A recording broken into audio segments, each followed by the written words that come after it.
Talk 94.5 WPTI, 96.7 FM WTOB. You're listening to the Wealth Guardian Show with Doug Ray, helping you retire the job and keep the paycheck. I'm Garrett Ray, and with me today is Brice Payne. And this morning we are talking about exposing common retirement planning complaints. Good morning, Brice. Good morning, Garrett. Welcome back. Yeah. Missed you the last couple of weeks. Where on earth were you?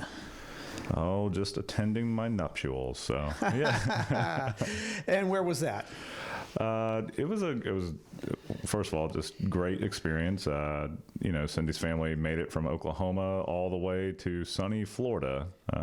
We got married in Fernandina Beach, or Amelia Island, Florida, at this place called Oyster Bay Yacht Club. It was fantastic. So, excellent. Yeah. Everything went through without a hitch. Went through without a hitch. We hit the window, or the weather window, I should say, perfectly. We had storms before, and then a 2-day window where everything cleared up beautifully, and then storms for 4 days after. So it was...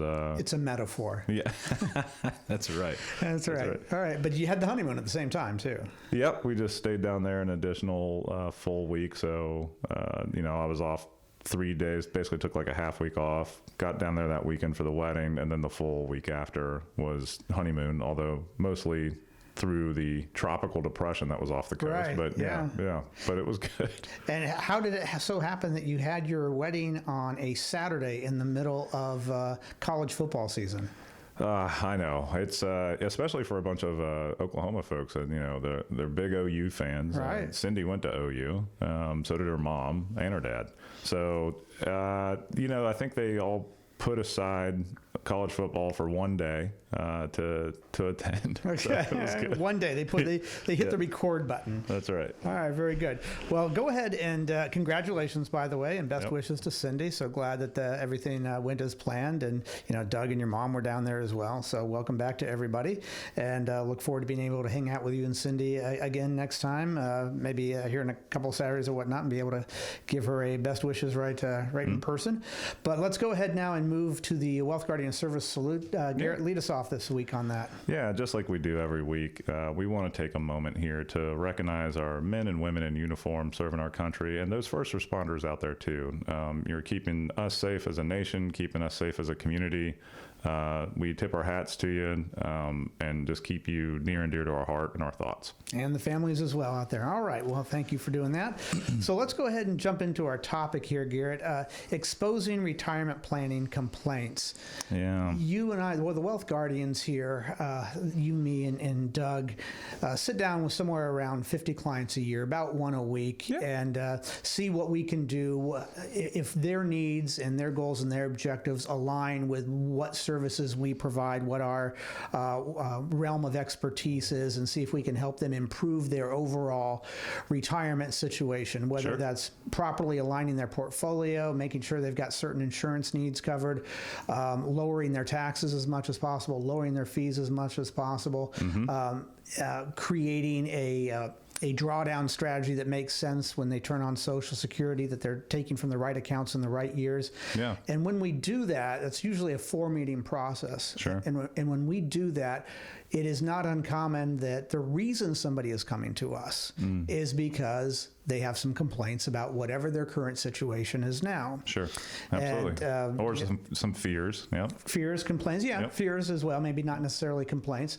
And, of course, that can run the gamut of what those fears or complaints are, but you and I certainly see patterns on what is bringing them to a holistic financial planning firm such as the Wealth Guardians to get some things rectified. And so we're going to talk about what some of those retirement planning complaints are from our perspective, from your perspective, my perspective. And this isn't number one here, but this is one of the top ones, is my advisor takes too much risk. Right. Absolutely. So they've experienced some kind of lull in the market or lull in their portfolio where it was, up here at 500,000 and now it's down here to 400,000, whatever the numbers might be.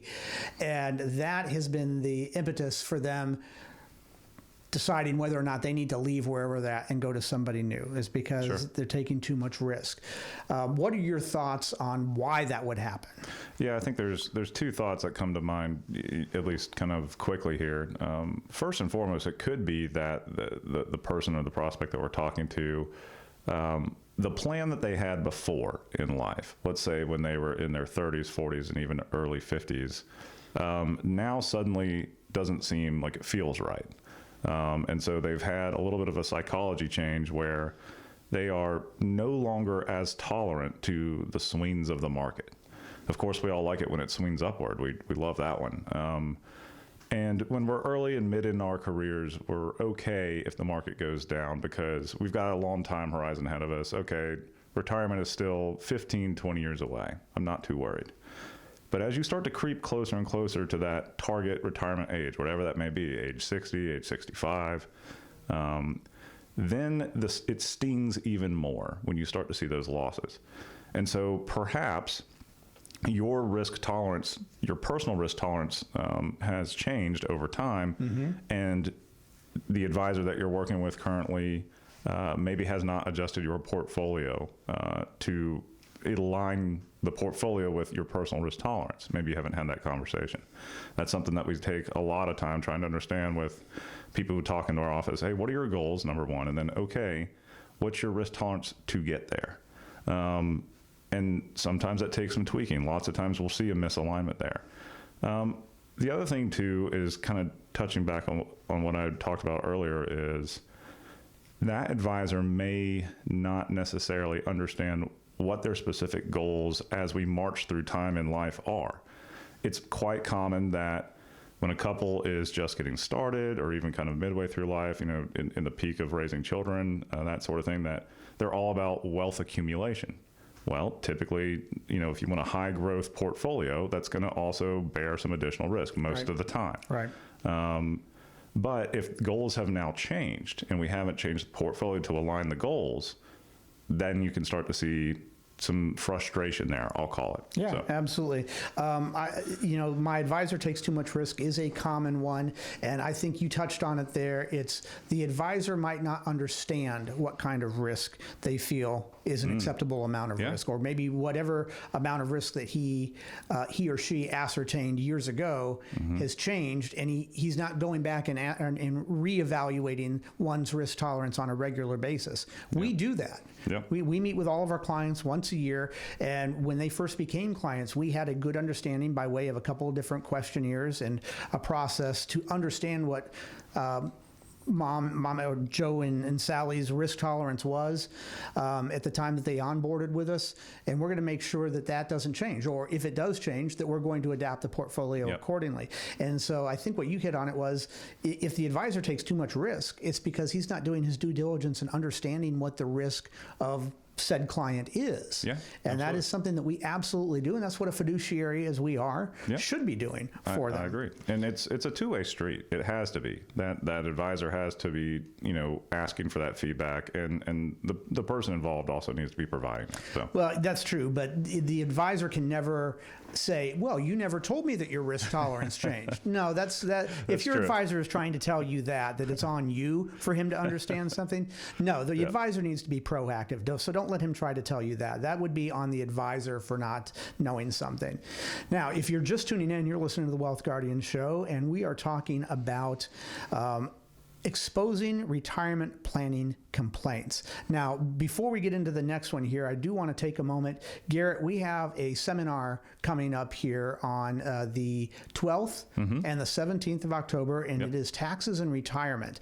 Yep, and it's a good one. One of the most important things that you can do in retirement is to make sure that you're not the allocation of your accounts, but the registration of your accounts and the distribution or withdrawal strategy of your accounts is in line so that you are paying Uncle Sam no more than you absolutely have to. That's right. There are a lot of little tips and tricks that you can do in retirement and leading up to retirement. Sometimes it takes you have to do some planning ahead of when you retire so that you are not over, say, the course of when you retire. Let's say that's 65 to 100.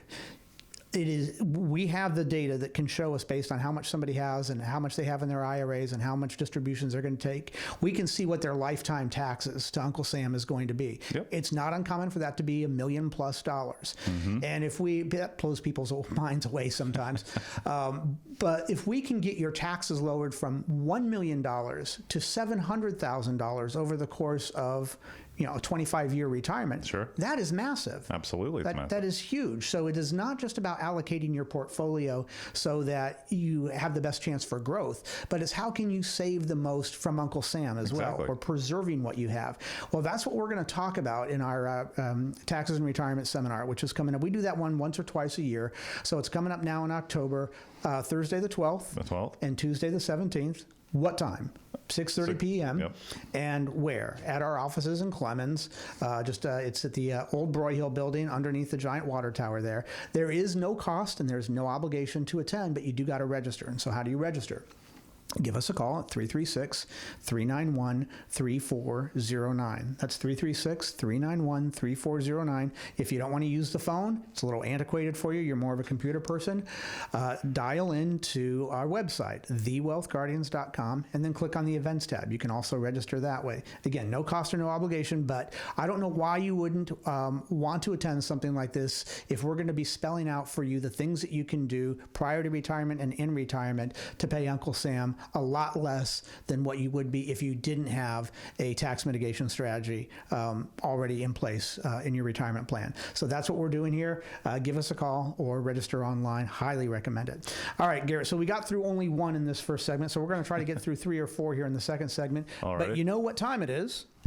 Oh, I have an idea. It is trivia time. All right. All right, here we go. You're going to like this one, Garrett. On October 4th, 1895, was the first time this now annual U.S. sporting event took place. It was originally played in Newport, Rhode Island, and the winner was 21-year-old Englishman Horace Rawlings. His winnings were $150 and a trophy. What now famous annual U.S. sporting event was it? And this is not a multi-choice, so you got to figure that out. October 4th, 1895, in Newport, Rhode Island, was the first time that this sporting event took place. We're going to get to the answer to that on the other side of this break. Don't go anywhere. This is Brice Payne. With me is Garrett Ray. The show is The Wealth Guardians, helping you retire the job and keep the paycheck. And this is News Talk 94.5 WPTI. And this is 96.7 FM WTOB. News Talk 94.5 WPTI, 96.7 FM WTOB. You're listening to The Wealth Guardian Show with Doug Ray, helping you retire the job and keep the paycheck. I'm Brice Payne, along this week with Garrett Ray. And in the second segment, we're going to continue our conversation about exposing retirement planning complaints. Now, before we get to our trivia question that we threw on Garrett there in the end of the first segment, I've got 2 questions for you, and they're the same 2 questions I ask you every week, week in and week out. Are you looking forward to retirement? Of course you are. Do you want to make sure you are making the best financial decisions for your retirement? Of course you do. Well then, in this case, it's a no-brainer. You answered yes to both those questions, then I've got great news for you. We here at the Wealth Guardians offer a no-cost, no-obligation second opinion review of your retirement plan. This will include a deep analysis of your assets, your investment portfolio, your insurance policies, your income needs, your risk tolerance, your risk exposure, your tax mitigation strategies, your legacy goals, and the fees you are currently paying. Our goal is not a complicated one. We want to help you lower your fees, we want to help you align your risk, and we want to help you improve your overall retirement picture so you can indeed retire the job and keep the paycheck. So how do we get started on this? The ball's in your court. You have to give us a call. So here's our phone number, 336-391-3409. That's 336-391-3409. Give us a call or visit us at thewealthguardians.com to set up your financial plan review with Doug, Garrett, and myself today.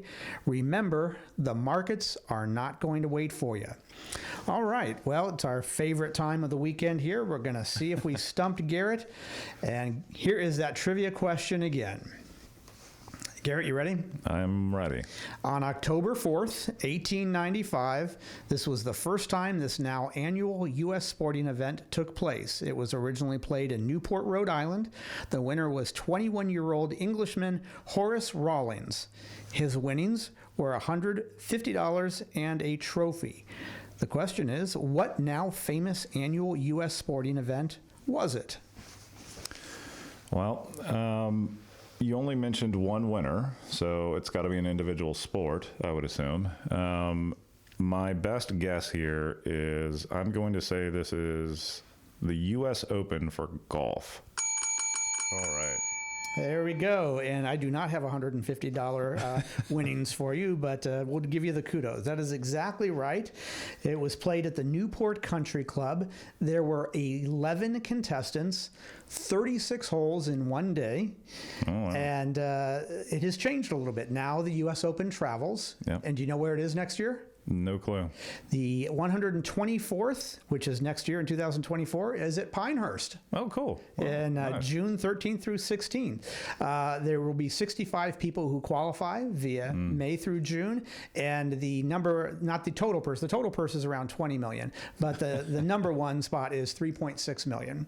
Nice. Yep. So Yep. good job. You got it. That's Hey, there you exactly go. right. Your dad would have gotten that too, I suspect. That's it. But well, he's going to complain that we gave you the easy one while he was gone. All right. So let's go ahead and move on now to exposing retirement planning complaints. And the first one we talked about in the first segment was my advisor takes too much risk. All right. So another one that we have is my fees are too high. Yeah. And you know, I don't know that I see that one too often, and there's a reason that I don't see it too often. It is not because their fees aren't too high. Okay. It's because they have no idea what their fees are. Oh, yeah. Because So common. it is very common. And the reason that oftentimes you don't know what your fees are, some people will say, well, I know what my fee is, it's 1%. Well, that might be your advisor fee. Right. Do you know what your total fees are? Exactly. And kind of sometimes when we start to go down that road with people because that's one of the main points that we talk about is when we're comparing their current plan to what we might recommend as a better retirement plan for Sure. them. One of the main topics that we talk about besides tax mitigation and besides risk and besides tax mitigation, risk, Time horizon.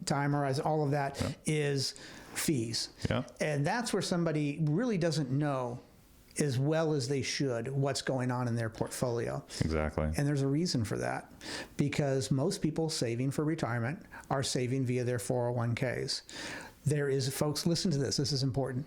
There is no regulation out there that says that your 401k statement or your IRA statement, for that matter, or your non-qualified or TOD account, whatever you want to call it, your brokerage account, there is no regulation out there that says that statement has to spell out the difference between net returns and gross returns. So it is very difficult for you to see what your fees were. And what I mean by that is if you have a January statement that says you have, or the end of December statement that says that you had $1 million, and then fast forward to a year at the end of December and your statement says that you have $1,100,000. Well, that would look like a 10% gain, like your investments had a 10% gain. In all reality, that is the net return. That is not your gross return. Yep, that's after fees. That is after fees. Yeah. So your investments didn't have a 10% return. Your investments probably had around a 12 to a 13% return. Yep. And then they're showing you only, not the gross versus net, only the net. There is no regulation out there that says they have to spell that out for you. Well, we have the software at the Wealth Guardians here to be able to look at their specific investments and their contract with their advisors and see what the overall fees are.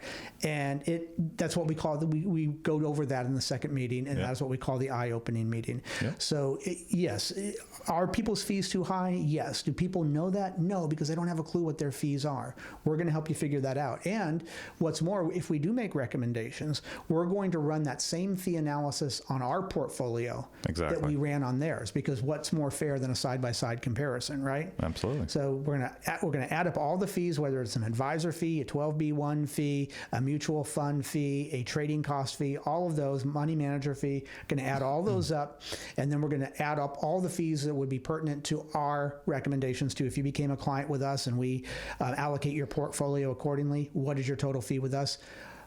99.9% of the time, our fees are significantly lower than what they're already paying. Yeah. And so that's another complaint that people have. Even if they don't know it, they suspect that their fees are too high. So that's another one there. Garrett, what do you want to add to that one?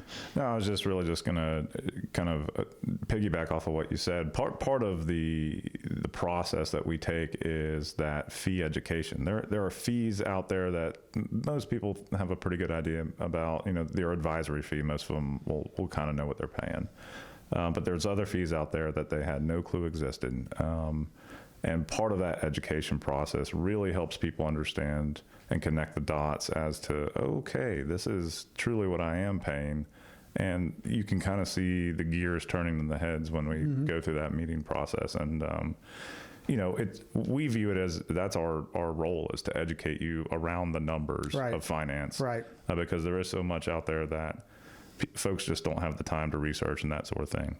So absolutely. They wouldn't know where to begin with it. Yeah, exactly. I view my job here as in many ways as like a educator. Yep. And I love my job. I love sitting down with people and helping them see all the things that they didn't know that they were supposed to see about their retirement plans. Mm-hmm. All right, so that's the second one. My fees are too high. Here's another complaint that we have. Social Security won't be enough to cover my expenses. Yeah. There is, Garrett, a lot of ways to file for Social Security, and I mean, literally hundreds of ways to file for Social Security. Absolutely. There might be spousal benefits that come into play with your particular situation. There might be ex-spousal benefits. There might be widow benefits. Right. And of course, you always have the option of filing anywhere between age 62 and 70. Right. And in some people's cases, they can file earlier than 62. And only one of those ways is the most ideal way to file for Social Security. So people will complain and say, yeah, Social Security's not going to do it for me. Well, okay, that is what it is, right? I mean, there's not a lot we can do with that. We can't make your Social Security more, but we can figure out, does it make sense for you to file at 62, 65, 66, 70? Does it make sense for you to wait until after you're done working or after you retire, or should you file sooner? A lot of different things go into play on that. Yeah, you can't look at Social Security just in a vacuum, like with tunnel vision. Right. You have to look at Social Security as one of the levers we can pull for how is the income stream in retirement looking. Right. Yes, of course, Social Security is going to be there. It's a very important lever. What other accounts out there do we have to help supplement that income stream? And how can we file with the Social Security Administration in such a way that we're maximizing the cumulative amount of dollars over our lifetime? Right. That's the key question. Right. And so that's what we try to help people understand and at least start thinking around. Let's put some strategy as to what time we file. What time in our lifetime do we file? Right. So. And we're not pressuring anybody to file at one particular time or another. We just want to provide them the information so that they can make that decision together, knowing the numbers and knowing what impact that is. Now, if you're just tuning in, you're listening to the Wealth Guardian Show, and Garrett and Brice here are talking about exposing retirement planning complaints. Now, before we get to our next one here, we're running out of time, and we want to let you get on with your weekend. I do want to remind everybody, we said this in the first segment, we're going to say it here again in the second segment. We have got one of our seminars coming up. We have about 5 seminars a year, and on October 12th and October 17th, Thursday, October 12th and Tuesday, October 17th, we have our taxes and retirement seminar. And we're putting this on in our office at our Clemens office in the old Broyhill building underneath the giant water tower. How much does it cost to attend our seminar, Garrett? $0. $0. Hey, that's right there. Pretty good gig. Win right there, right? It's only going to cost you your gas to come to us, but you do have to register. So the best way there's 2 good ways to register. By picking up the phone, calling us at 336-391-3409. That's 336-391-3409. And you can also register by going to our website. That's as simple as it gets, thewealthguardians.com. www.wpti.com. There's a lot of tabs there. Click on the events tab and it'll show you what our upcoming seminars are. Click on that taxes and retirement seminar and let us know that you're coming so that we can make sure to reserve a seat for you. Like I say, there's no cost or no obligation. But I will tell you, if you don't have a tax mitigation strategy already in place and you're getting ready to retire, you are really not doing yourself a favor. Yeah. There are ways, if you allocate your portfolio and your tax mitigation strategies accordingly or appropriately, you can cut down your taxes from, say, $1 million over your 30-year retirement lifetime to $700,000, even more. I've seen people who have $200,000 in taxes. They employ certain strategies that we have, and they're lowering those taxes to $1 million over their lifetime. That is huge. Now, I know a lot of people will think, well, I don't even have $1 million. How am I paying $1 million? Well, we can show you how those numbers work. But you have taxable income in retirement, and what we're trying to do is keep that taxable income untaxed as much as possible. If at all possible. If at all possible. And there are ways. I mean, we might not be able to get you from $2 million to $1 million, but we can certainly cut it down, particularly if you don't have a tax mitigation strategy in place at all. But again, Thursday, October 12th and Tuesday, October 17th, give us a call, 336-391-3409 to register for that. Garrett, what else do we want to add before we let people go here? I think we're at the end of time here, Brice. All right. Well, it was great to sit down with everybody again. We hope to see you here next week. That is going to cover it. We hope the rest of your weekend is everything you want it to be. This is Brice Payne, along with Garrett Ray. The show's The Wealth Guardians, helping you retire the job and keep the paycheck. And I want to remind everybody, sound financial plans do not create themselves. This is News Talk 94.5 WPTI. This is 96.7 FM WTOB.